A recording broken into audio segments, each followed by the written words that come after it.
What's up, everyone? Adam here, and the NBA season has just ended, so I'm going to review my predictions from the beginning of the year and see how well I do. Now, I'm taking all these predictions from this video right here. Really highly recommend to watch it and for you to really see how well I did. Now, the first team I predicted in that video was the Boston Celtics, and I was pretty spot on with that prediction. I said that they were a dream team and that they would win the finals, something that happened.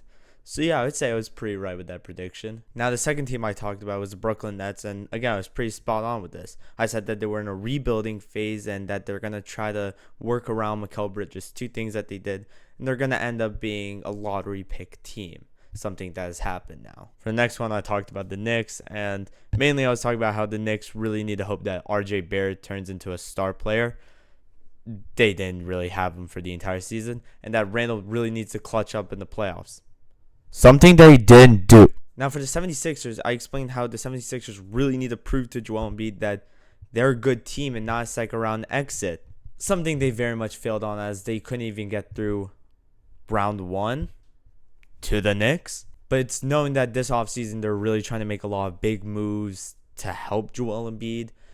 And yeah, they're just really trying to build around him and really convince him still to just stay on the team and that they should trust the process. Now, for the Raptors, I was saying how they're still a young team, underdeveloped, and they need just a little bit more time to really adjust and become a really good team in the East. The thing is, though, they got rid of two of their best players and then missed the playoffs. So, yeah. Next, we have the Chicago Bulls, and I said they were possibly championship contenders if they got everything together.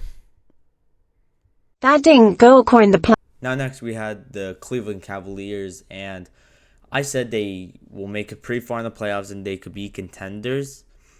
It sucks for them that they had to go against one of the greatest teams ever assembled, but I was, again, pretty spot on with that. I said they really got everything together. They can make it far in the playoffs, and they can really contend with all these top-tier teams. Just a warning for all the viewers, my worst take is going to be coming up, so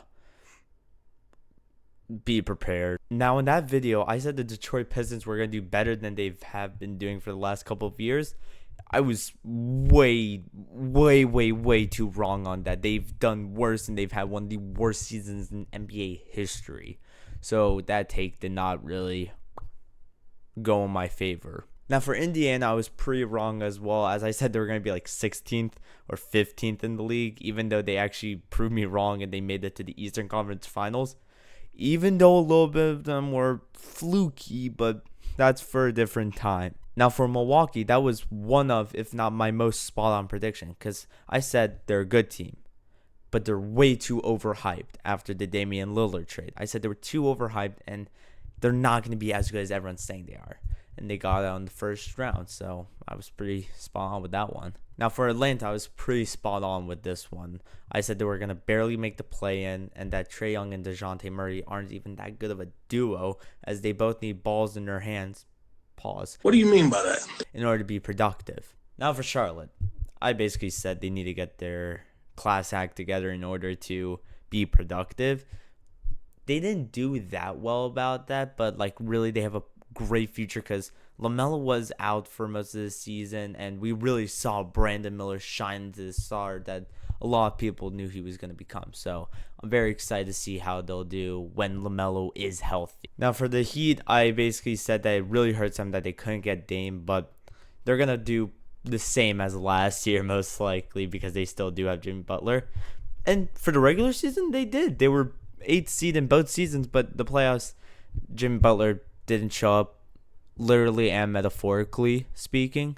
Now, for the Magic, I said they were going to be a lottery pick team and that they didn't have a star.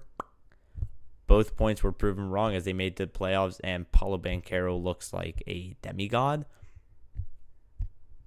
That's fun. Finally, we have the Washington Wizards, and I was pretty spot on with this. I said they had no future, which we can clearly see, and that Danny Avdija would have to carry them. So yeah, that's pretty good. Yeah.